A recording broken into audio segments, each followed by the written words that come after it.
down in Long Island back in 48, watching little girl trying to stay up late. Papa, mama laughing and his Uncle Lou. Before he was born, he was laughing too. From that fateful day, it was plain to see, making people laugh was his destiny. While all the other kids were out having fun, he played his little drum for any young one. His mama said, son, you can't just sit there and dream. Ma, I wanna go to Hollywood and be on that screen. But you up on culture, so you can't be a ham. But I wanna make people laugh throughout this land. So tell Joe, Joe, come on, kid, we need Joe. Make us laugh, tell us Joe. Come on, Bill, we need Joe. Give us some stick, and Joe, tell us some jokes. In 65, the Beatles weren't the only rage. There was Pryor, Colin Cos, but Lenny was the sage. Rock and roll, high school, and out on a date. And when you're 17, you know the sex can't wait. But while Sal was in the front, having his fun, there was Billy in the back seat getting nuts. I want Joe. Come on, kid, give us Joe. Make us laugh, tell some Joe. Come on, Bill, we need Joe. Give us some stick, and Joe, tell us the jokes. Well, here's another nice mess you've gotten us into. I'm thinking, good night to make artwork. Pound, wait to the moon. My name's Mark Fricker. I never judge fried food. One ringy-dingy. So I told the mother, we need Joe. Come on, kid, give us Joe. Make us laugh, tell some Joe. Come on, Bill, we need Joe. Give us some stick, and Joe, tell us the jokes. We need Joe. Come on, Bill, give us Joe. Make us laugh, tell us Joe. Come on, kid, we need Joe. Give us some stick, and Joe, tell us some Joe. Take my wife, please.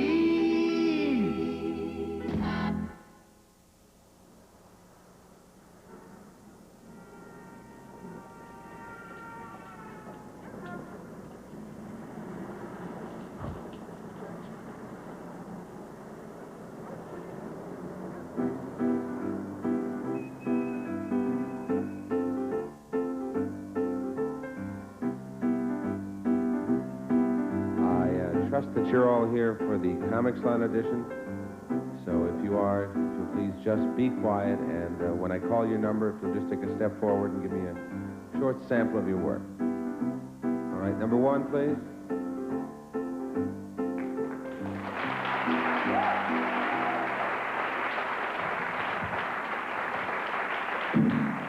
Test. My name is Danny Terreo. I'm from New Jersey. Exit 15. But seriously, I do imitations of inanimate objects. A blue crayon. Same crayon after doing a lot of sky. Thank you. Wears down. I do imitations of the best actors in the world. Can I do them for you? They're really, really good. Can I? All right, this is my best. My first one, Humphrey Bogart.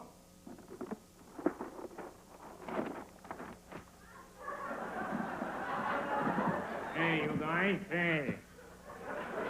Hey, you guys, hey. Hey, you guys, hey. Hey, you guys, hey. Hey, you guys, hey.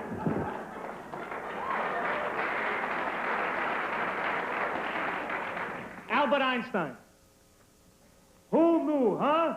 Who knew? What did we know, huh? I made a big coup. What? And my favorite, the greatest actor of all time, Rin Tin Tin.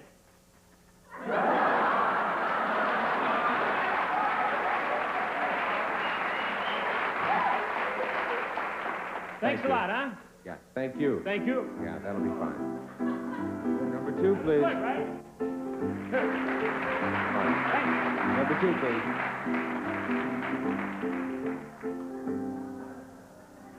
Thanking you. I am so hungry. My name is Raul Mendy.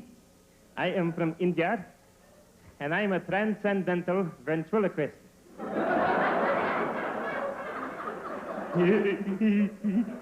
With the aid of my little wooden friend, Gupti, we will show you this ancient art of transcendental ventriloquism. We begin. Tell me, Gupti, who was that lady I was seeing you with last night?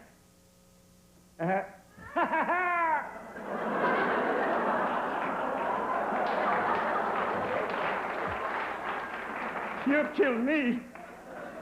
He was thinking, that was no lady, that was your wife. Thank you. I should explain, in Indian ventriloquism, we do not throw the voice, we catch the thought. Fascinating. Thank you. I got to go look for the dot on my head. It dropped back. Thank you. All right. Number 3. Number 3, please.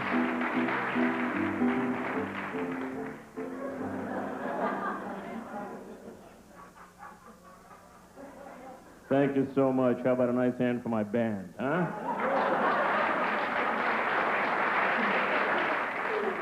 How about a hand for the suit, Macy's? Furniture department. Am I too much? It's wild up here. I'm telling you this right now, babe. It's a wacky world. My name is Buddy Young Jr. I'm from Las Vegas, Nevada, okay? It's hot but dry. You know what I'm talking about? It's wacky. Where you from, babe? Detroit. Ooh, Detroit's rough in Detroit. My shadow got mugged. You know what I'm talking about? My shadow got mugged. You know what I'm talking about, babe? Everything's different. Detroit's different than it was when I was growing up. I grew up in Chicago. That's why Detroit was different. You know what I'm talking about? And my kid. Same thing with my kid. My kid's unbelievable. He's 18. He'll be 15 if I let him. You know what I'm talking about? My gardener's half black, half Japanese. Every day he comes over, he cuts a bush. You know what I'm talking about? My kid's dumb. The kid is dumb. He's too dumb, this kid. He thinks an officer and a gentleman is a double feature. You know what I'm talking about? This is a dumb kid. He comes home, he's got a lump of dog stuff in his hand. I said, what the hell is that? He says, Pop, I almost stepped in this. He's unbelievably dumb. He's an amazingly stupid kid, but what we need is love today. We don't have love. My wife, 2 hours with a bicycle pump for the head, you know, with her hair going up. Thank you. I gotta go. Listen, babe. I want to thank you. This is a lovely cause. Did we raise enough money? Too much. Listen, I gotta go. You drive safely, okay? You hear what I'm saying? I'll see you in February, all right? See you in February. February? Yeah, my agent said it would be a cold day if I ever got this job. You know what I'm saying? It's too wild. You're a beautiful guy, though. Thank you very much, brother. Number 4, please. Number 4, please. Let's keep moving. My name is Billy Crystal, and I'm a comedian.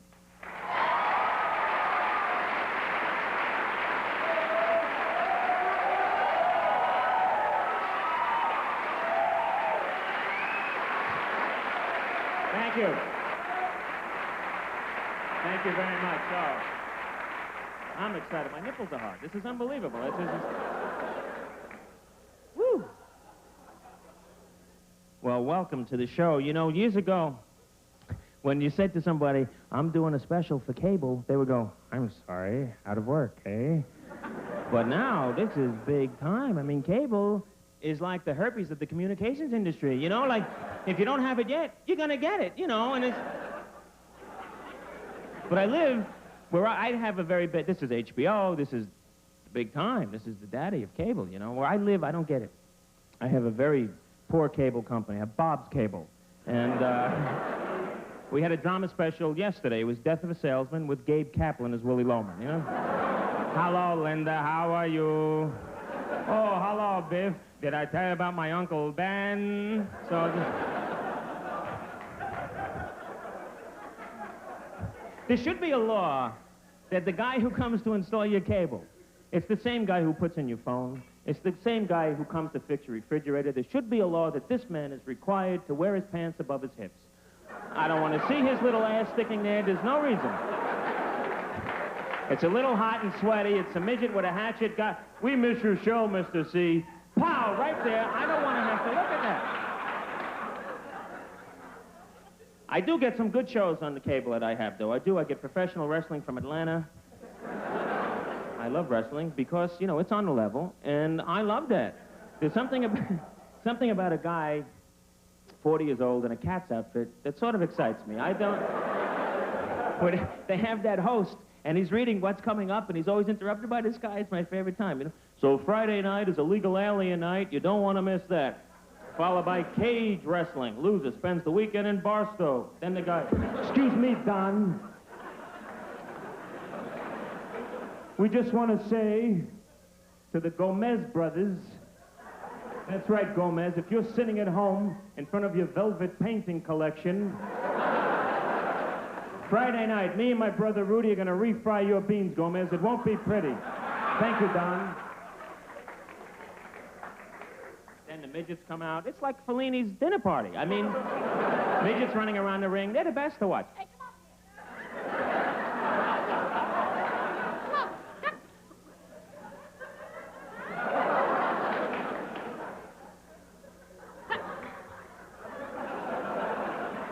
Now, I think little people...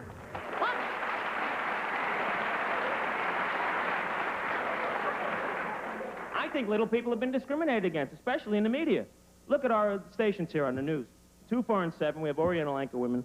That's great. But I think a little person should do the weather, don't you? Just for the walk to the map. And now with the weather weekend, here's Bosco Cupid. How's it look? What's the look of the map, Bob? Over here. Unbelievable over here. Oh, it's going to be very cold there. Have a good weekend. Bye. We need that. We need that. So... I'm a little lame tonight. I've just gotten back from getting ready for this show, trying to get in shape to do this, because I find now, to get in shape, if I don't drive 5 or 6 miles a day, man, I am like shot. But I've been on the road playing a lot of colleges, which is fun, but slightly difficult because I am allergic to certain kinds of corduroy, and that happens. I was up in Brandeis University in Boston. The entire campus sounded like this. Let's get some chowder. New England, man, there are babies born with leather elbow patches. I've never seen 6 months old knowing how to play chess. What's happening up there?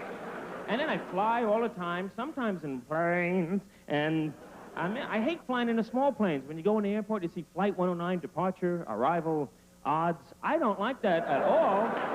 And I'm on the plane, and my pressure gets terrible, and you blame the stewardess because you're having trouble, and she doesn't know what the hell you're talking about, because you sound like this to yourself.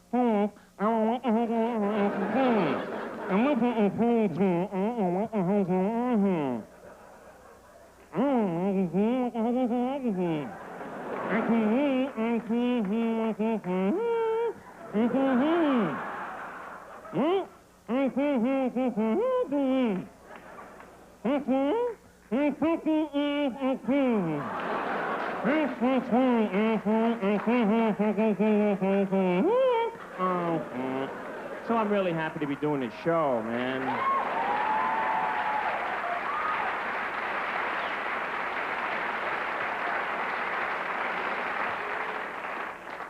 I always get hurt, though. I'm a bad traveler. I'm bad. I get hurt. I'm always in the emergency rooms. But they're like a Club Med for me. I'm telling you. And I grew up in New York, and I was always in the emergency room in the hospital. And New York emergency rooms always had the same complaint. Nice. Mira. Hi. My friend here, he accidentally stabbed himself in the back. 29 times. Go figure, huh? He said he was loading his knife, and boom, he just went off. San Francisco emergency room. I don't know how it got there. Just get it out.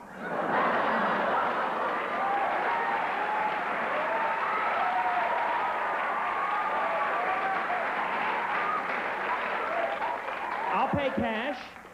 I'll pay cash. Let's get this going. It's right here. It's right about here. I once pulled a hamstring muscle in a movie theater. Sitting down, Poltergeist, last year. Yeah, you went, oh, you know it, it's true, right? That thing popped up in the pool, remember? Oh, shit, man. And when you're on the road as much as I am, you try to do stuff to amuse yourself without hurting anybody or embarrassing yourself. And I go to horror movies with a predominantly black audience because it's a whole other thing. You know, have you been to a horror movie with a black audience? It is the best, man, because they get involved. They yell at the screen. It's like a meeting, man. I'm telling you, Poltergeist, the scene in the pool, remember the bodies are popping up? Right.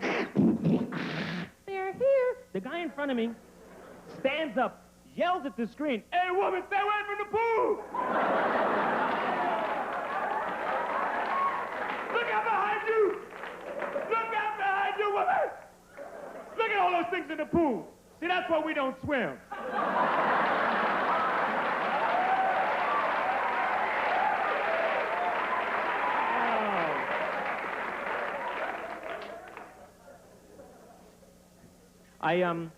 I love sounds. I grew up with my grandparents, basically. That was great. That's an interesting group of sounds. My grandparents were in the 70s. I wasn't. And my grandfather sounded like this. "What are you doing? What the hell do you got to do that for? You drive me nuts. Mushuki, mushuki, mushuki. What are you doing? What do you got to do?" Grandmother, "Leave him alone. What do you got to do this? You drive me. What are you talking about? You drive me. Will you drive me crazy about? Come in. What are you doing? Take a punch for my pressure." So, I was 8 years old, man. When I was 8 years old, I thought everybody talked like that. And I thought that's how you're supposed to sound. When I was 8 years old, I sounded like this. "Come on, I got a goddamn Little League game." Who the hell scratched my Platters records, God damn it? I'm 8. I shouldn't cough up in the morning.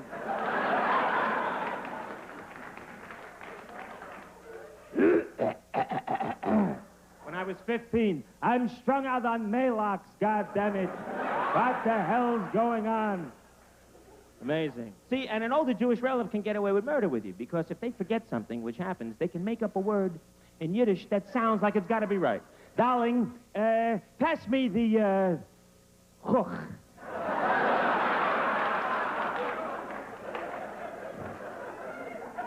No, that's a Schmecklenbach. Give me that book. He was great, though. He was a wealthy man. I don't know how he made any money, my grandfather, because he had a little tiny store, smaller than this stage. And I used to go to work with him all the time. I don't know how he made any money. All I ever heard him say was, "We're closed." No one ever came in. They love to curse. They love to say, "God damn it." It's a great old person's curse. God damn it. Because God damn it, then the next word is the most important thing you've ever heard in your life. So I'm in Yosemite on the goddamn cliff. Very big. It's amazing, right? So they also curse a lot. They like to say bastard. Old people say it. If I say it, it ain't funny. "You bastard. You're a lucky bastard." Old guy winds up on that B, makes it exciting. "You bastard. You goddamn bastard. We're closed." Then they give you the right hand. If they give you a right hand wave, it's over. Forget about it. There's no sense talking. You can't. He doesn't hear you. "We're closed, God damn it, you bastard." That's it.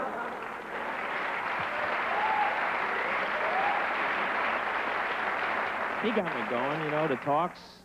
That we didn't have anything in the old days speech. You've heard it a million times. What? Happiness? We didn't have happiness in the old days. We were miserable and we liked it, God damn it. Happy bastard. Then the speech. Always have the speech. You've been through that. You have a speech with an older relative, right? The scene would always be breakfast. Me and Julius for breakfast. I used to love that. I'd be sitting in the dinette. 8 years old. I'd wait for him to come down. I knew he was up. He was like my alarm clock, because I would hear him.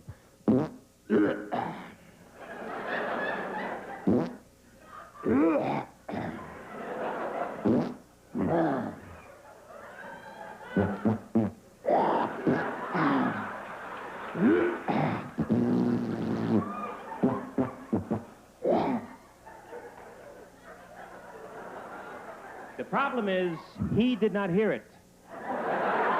And when you're 8 years old, man, is the funniest thing you have ever heard in your life.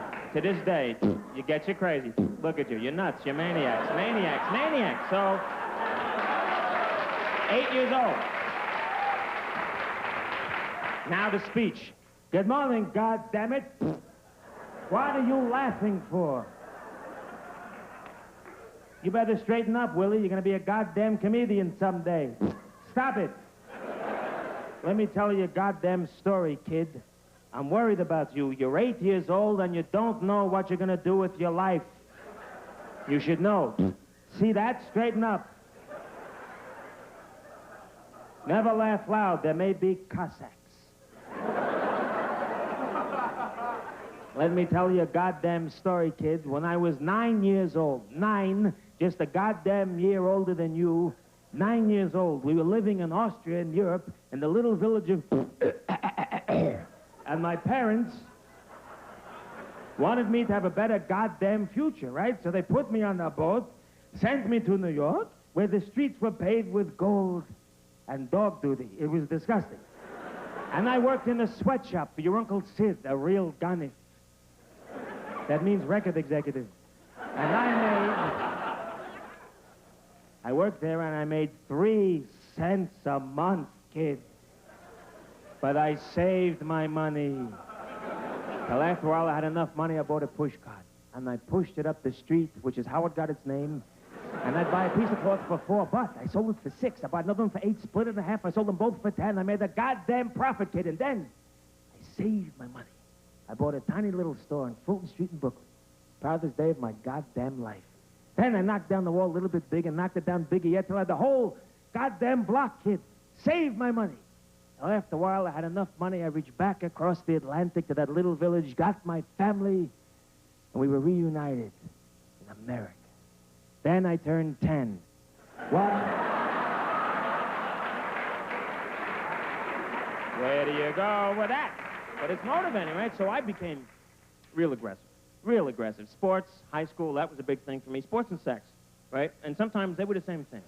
You know, because you're going crazy in high school. You're going really nuts because your body's going through changes. You don't know what the hell's happening to you. You're getting real excited. Guys, we're real awkward. 15, you get this voice. Hello, how you doing? Hi, how are you? Hello, how are you? And you get that little mustache, guys. It's awful. We look like half the women in Newark. It's like, hello, how are you? Remember your high school yearbook picture? It looks like this.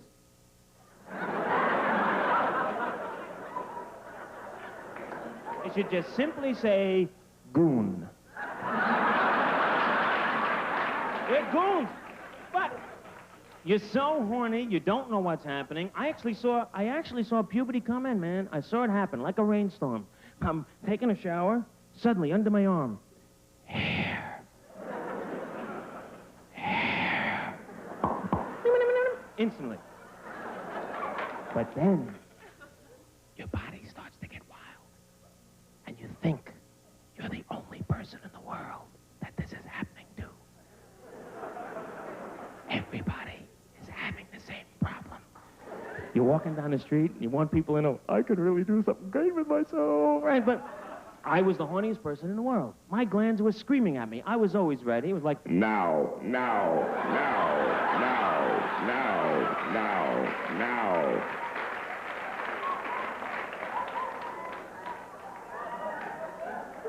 This is a very horny crowd, I can tell.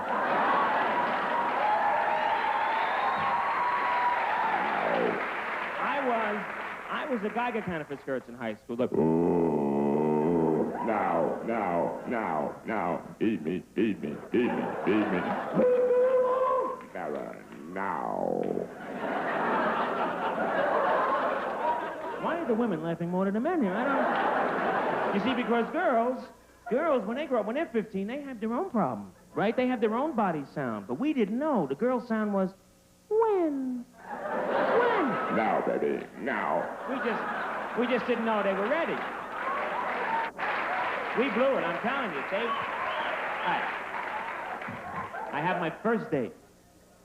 I'm so blind with passion at this point, man. I have been battling the Cyclops pretty good at this point, and I got my first date. It's cable. I got my first date. Would you stop talking dirty, God damn it? And I got my first date. I'm wandering through the neighborhood. I cannot remember how to get to the girl's house. Make a laugh.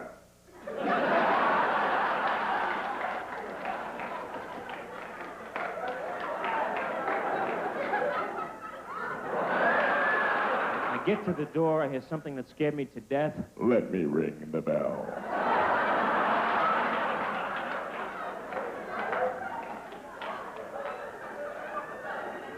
Leave me alone. Forget it. I'll knock.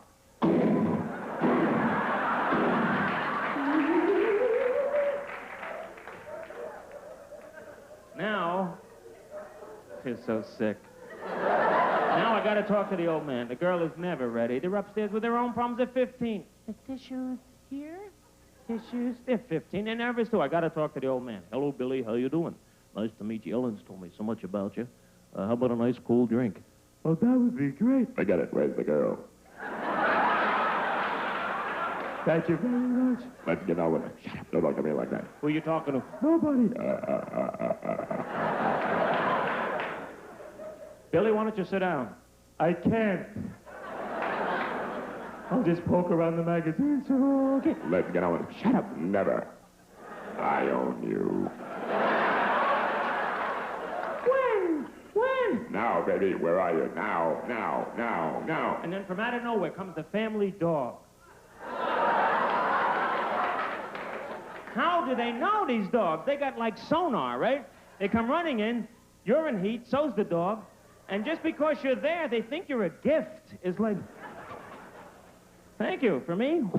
He's right across the room, boom, he wraps around your leg, and he humps like a madman, which is what dogs are paid to do. But when dogs do what they do, their body goes nuts. You notice this? But they look off at the left, like they're reading the Wall Street Journal. And, you know, Bob, why don't we just cancel that? What the...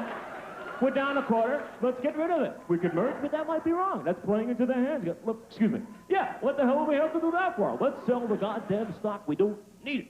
She's all over my leg, driving me nuts. And then from out of nowhere, I heard something that scared me to death. Forget the girl. I want the dog.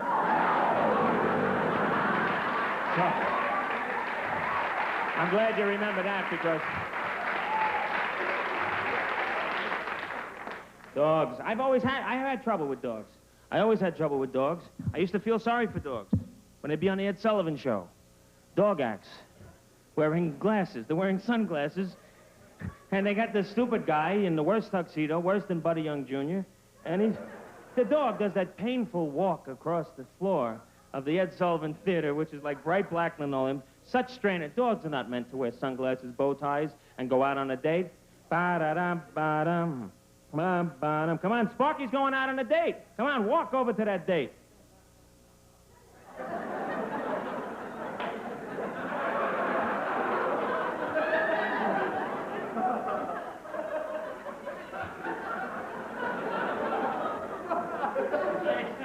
So, I finally got a dog. I have a golden pain in the ass. I don't know how many of you have this breed. My kids wanted a dog so bad. And when your kids ask you for a dog, they're not just your kids. There's stuff added to it. They're like orphans in World War II. Please, give me a puppy. I have to have a puppy. Please, you bombed my house. At least you can go give me a puppy. You gotta buy him a dog. We finally get this dog home. And I took her to obedience school in Hollywood. She points like this. Okay, so... I like that. So, she's a retriever. How many of you have dogs? You got dogs? You throw the stick, they bring the stick back. They always fade out right as they get to you. It's so frustrating. You throw this. Come on, girl, get it. Go, girl. You get it, girl? All right. Okay. All day. Then they love to tease you. They love to piss you off. They love to run away with the stick looking at you.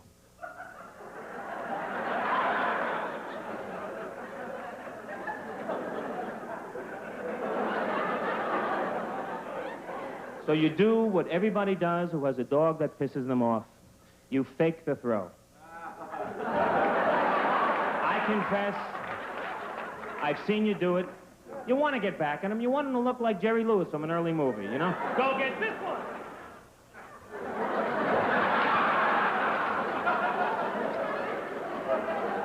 Then they get that Ed McMahon jowl swing around.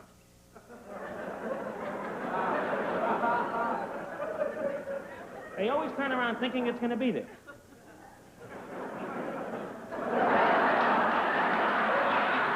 The problem I got with my pooch is, where I live, and it's an amazing problem, man, I have a coyote problem.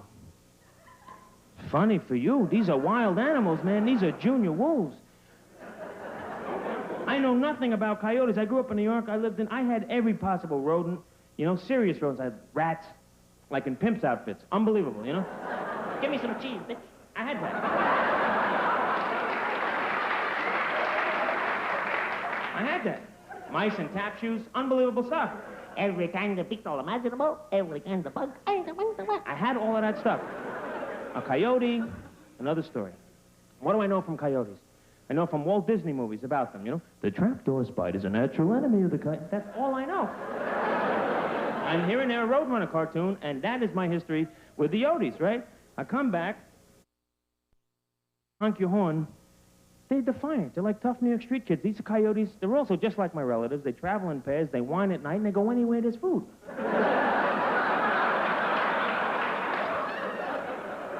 You ever have an encounter with a coyote?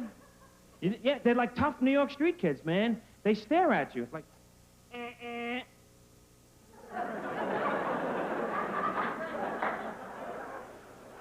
What are you gonna do? Get out of your car? I'm a coyote, for Christ's sakes, man. Oh, there's the whole schmear, all right? What are you gonna do? Impress your lady? Come on out of the car, I'll give you a bite in the ass, all right, babe? Oh, I'm a coyote, for Christ's sakes. Oh. They're very scary. They're after my puppy. They want my puppy back. Not to harm her in any way. They're Moonies. They talk to her all day through the chain link fence. Come on, puppy, be a coyote. Be a coyote, come on, dog. Run with us in the wild. Stop eating a cycle 2, she'd eat a live rabbit. Hide your day, coyote's life for me. What do you say, boy? Oh, I don't know. They've been real nice to me so far. Forget it. Don't you hate when they fake the throw? Yeah, I love this girl a lot. I look like a schmuck.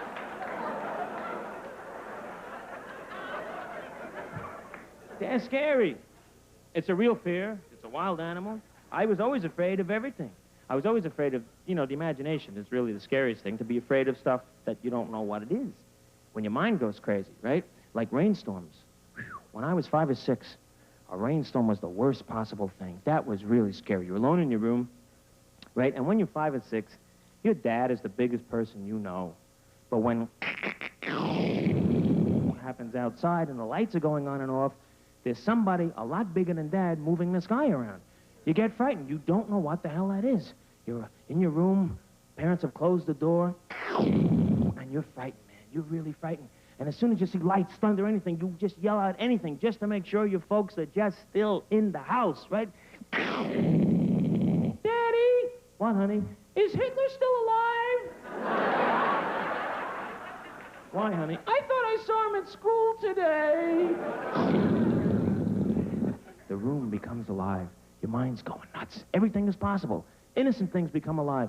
Your shirt sitting on the back of the chair.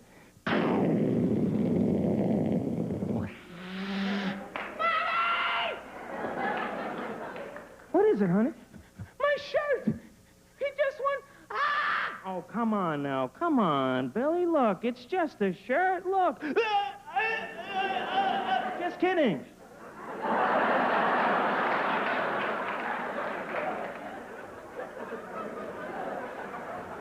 I hate when you do it. Oh, I'm just showing you it's just a shirt. Here, now look. Let's get some fresh air in here. Open this. Get the curtains away. Now, you get the sleep buster, okay? All right, Mom. All right. I won't be afraid anymore. Good night. Curtains blowing.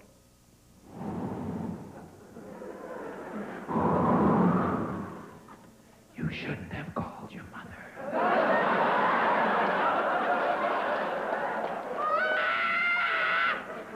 So, But that's that imaginary world where you just go crazy. And what I want to show you is a scene about a kid. He's 10 years old. And now when you're 10, you're in double figures, you think you can stay alone. You ever had that experience where you think, I can do it? You're nodding your head, right? You think, no problem, I can stay alone for the first time. I got it made, I'm 10. And what we're going to show you is this electronic image of a young boy, 10 years old, going to be alone for the first time. He walks his parents to the door. His dad looks down at him and says to him, Now, son, you sure you want to be alone tonight? Sure, Dad. I'm 10. I'm a big boy. Remember, darling, if you need anything, we'll be next door playing mahjong with the chutney. What could go wrong? I got a hot dog, I got Coca-Cola, I got the TV, and the house, all to myself.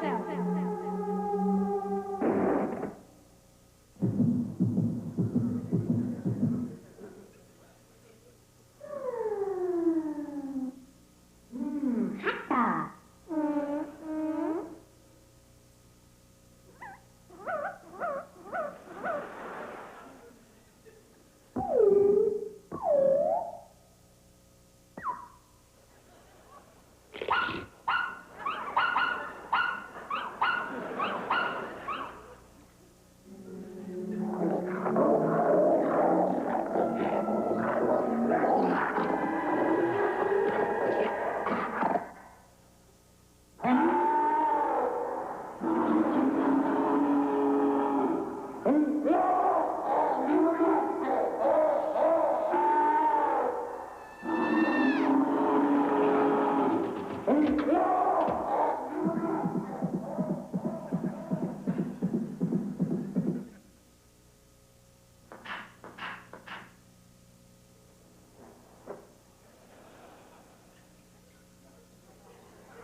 kid.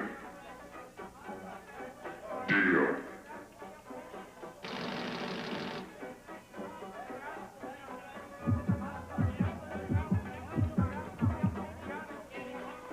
I call.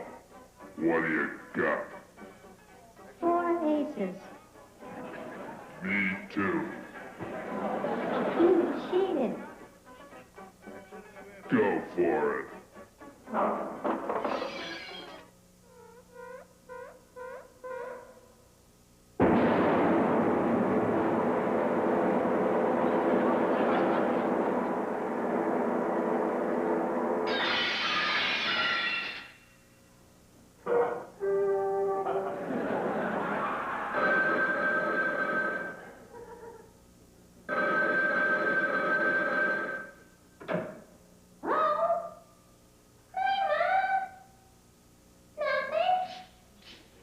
No, I'm not afraid.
I'm so proud of you. You stayed alone all by yourself.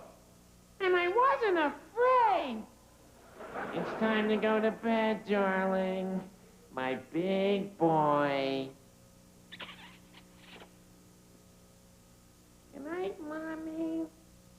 I love you. Good night, darling. If you have to have 2 pieces of cake, I would so.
Thank you.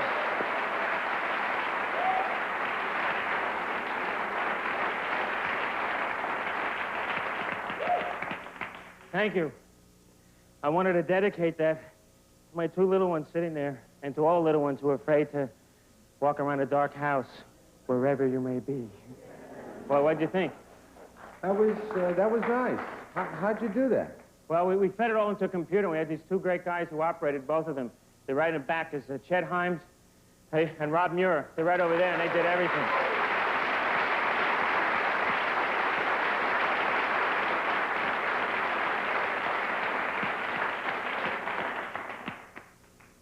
So, what do you want to do now? I got something else to show you if you got a minute.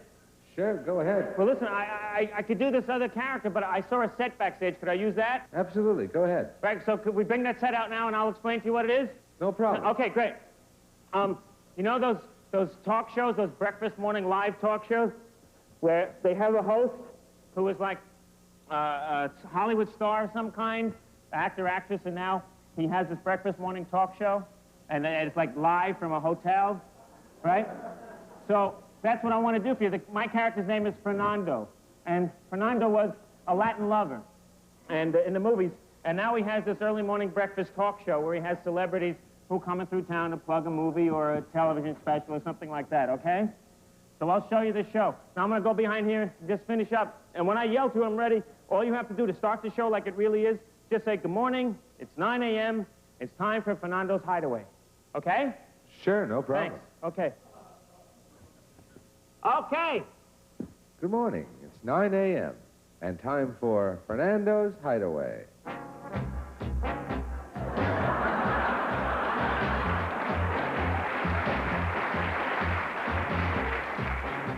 Saludos, my friends. Good morning once again. I am so marvelously pleased and incredibly excited, slightly depressed but agitated to be here. We have good and bad news for you. The good news is I am still here. The bad news is my first guest, who was a star, did not show up. As you can see, the goddamn booth is empty. Shelley Winters was supposed to fill up this portion of the booth. She did not show up. These big Hollywood stars, my friends, who do not show up, has got to stop. Shell, if you're out there, darling, I don't want you to feel guilty, but we had specially made for you an 18-pound burrito which cannot be reheated, okay? But such is the way of the world. But now, I cannot tell you, my friends, how incredibly pleased I am to have the nature of the two guests that we have on the show today. You are going to crazy, go nuts. Let me tell you who they are. My first guest is a marvelous, beautiful lady, so incredibly talented. I cannot believe she is here. This is a true professional to me. Somebody who you say, can you, and they are there, whatever it is, as long as you pay them incredibly well. But please, this woman is beyond words. She is more than a woman. She is a lady. You know what I'm saying to you? Please welcome the star of That's Incredible, Miss Kathy Lee Crosby.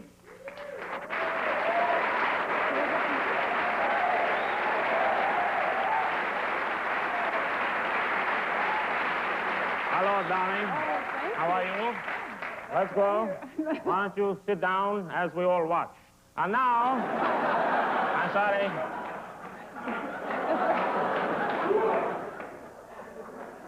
Are we cleared? We are cleared.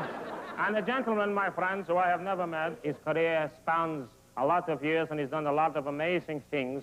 And I, Fernando, I'm so pleased that he is with us to join Kathy Lee and myself in the Hideaway. Please say hello to a very talented man, Mr. Johnny Yoon. Ladies and gentlemen, right here.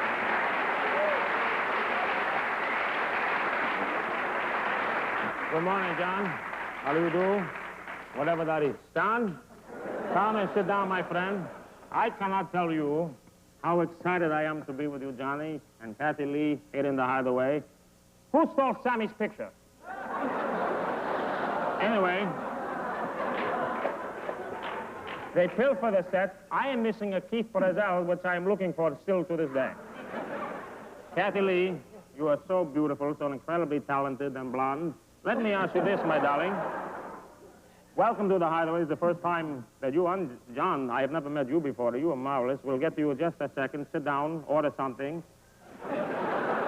Kathy Lee, everybody who watches you and learns more about you day by day, not only the People magazine and the Us and all of the other marvelous things that you do, let me ask you this. Why are you selling all of these things off?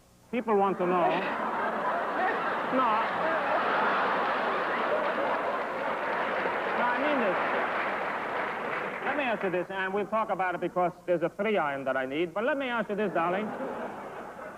Bing, and I knew Bing Crosby way before he lost the hair and got the freckles. Let me ask you this. Fernando? Yeah. It's the wrong person. Bob Hope? No, Who did it? No, I'm not Bing's wife, or former wife, no. It's the wrong family. I'm a different family, different person. I am not the same person. I'm not that person. Not that one. Different. Johnny. Well, I heard that you were going to be on the show, John. I did all this research into your fabulous career. I memorized it beat by beat, and there's so much of it to consume, ladies and gentlemen. This is, if you're not familiar with the face, but you know the name, this was the greatest quarterback in the National Football League. Johnny Yoon, with the Baltimore Colts. You like football, all right? I like you like football. it. 18 years this man played. I'm glad to see you got rid of that crew cut that you used to wear back then. And the high-top shoes. Number 19. John, everybody wants to know about that sudden death game against the Giants in 1958, the draw play to Amici. You're misunderstanding. I am not a football player. I'm a comedian. Johnny Yoon, the comedian, funny guy. Well, that's very different. My friends call me Johnny Yu, though. You can call me Yu, you can call me Ewing, you can call me Yuma, whatever. Johnny Yuma, Yellow Rebel, whatever. Going My Way was the greatest film. I think Bing reached its peak at that point. Don't you, darling? I don't know. Didn't you ever go to any of his movies? He must have been very upset with you. No, I heard him sing White Christmas once, though. You did? Yeah. Yeah. Who did he sing that to? Do you know Lola Falana? Who did he sing that to? Well, he saw Mommy kissing Santa Claus, you know, the whole thing. You saw your mommy kissing Santa Claus? I'm telling you, this Hollywood scandal sheet is growing every day. No, but I have nothing to do with Bing Crosby. I mean, really, I don't. I'm not different family. That's incredible. You know, Yeah. I got to tell you, 1968, again, you then left the Colts and you went to San Diego just to get the big bucks. And you threw 2 touchdown passes to Lance Allworth, Bambi, they called him. I did so much research, I'm not letting it go to waste, goddammit. You're marvelous. Absolutely marvelous. I got to tell you, John, from the bottom of my heart, you look marvelous. You do, darling. You look marvelous. And Kathy Lee, you are beyond marvelous. You are exquisite, darling. You look marvelous. And you know, darling, what do you do to keep in shape so you can stay inside your clothes? Because too often you see actresses, actors, comics, who let themselves go to waste, and there's a thing and a blob and a bloom. You know what I'm talking about? And you look marvelous. How do you run? Do you still play the tennis? What do you do? Play tennis, fly trapeze, great sex, you know, whatever comes up.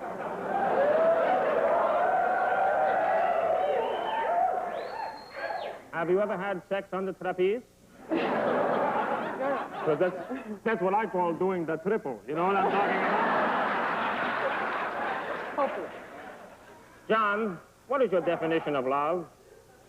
My definition of love is... Kathy, let me ask you this, darling. You're so marvelous, so happy, and so marvelous, and you're such a big star, and we so appreciate you coming down to the Hideaway today. What depresses you? What makes Kathy Lee Crosby inside say to herself, I cannot get through another day. I am a low-down, mad person, and I don't feel good, like so many of the Hollywood people today. What really gets me down? Don't look at me. Well, you got me down against Green Bay in the playoffs. I had $15 on this guy. John, Kathy Lee, we got to get going pretty soon. I would love you to autograph this ball. I told Scotty, get me a little football, and this is what he does. Okay. John, if you will sign that, you can sign it after the show. Wait a minute. Even though I'm a comedian, I do play football once in a while. Uh-huh. And Do they have football in Korea? Certainly. They do? So let's say then you are a Korean football player. Yeah. And your team is at the 38th parallel. And you are coming up the field. Running to Russia. You're playing for the South team. God help us. We know that. And those Northern guys are there. And right at the 30 is like barbed wire and bayonets. And you, what play do you call then? Well, Kathy. You know, Fernando, it's a pleasure for me to be here. I mean, I've never met anybody like you, and you're really good at this, and I'm really glad to be here. It's fun, you know? Well, darling, you know... You're kind of attractive, too. You're kind of cute. Kind of, even though I have Jerry Vale's hair, I know that. Tony Tomapalis, you know what I'm saying to you, huh? As a little inside joke from the show business out to your face.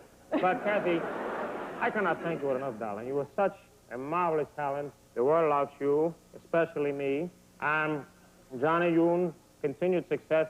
We pray, and we do, Kathy, don't we? That you will someday be in the Hall of Fame in Canton, Ohio, so I could look up and say, Johnny Yu was on the hideaway. Thank you, my friend. You're a marvelous guest. Thank you. Kathy Lee, you are a marvelous thing. So you look, my friend, you look marvelous. Come on. Go this way. Away from you. Thank you, my friend. Go out for a long one. Go out for a long one. And the beautiful Kathy Lee Crosby.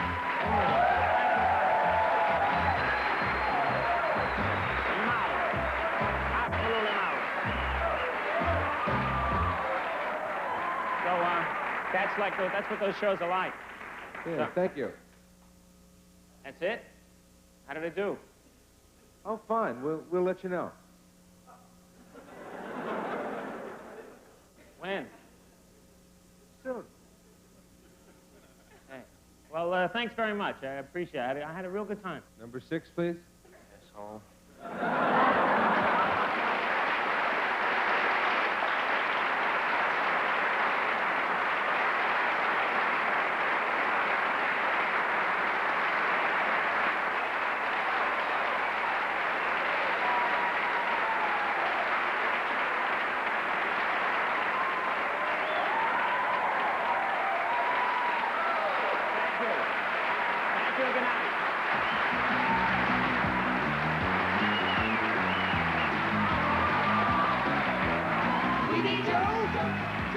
Come on, give us Joe. Make us laugh, tell the truth. Come on, Bill, we need Joe. Give us some stick and Joe. Tell us the joke. We need Joe.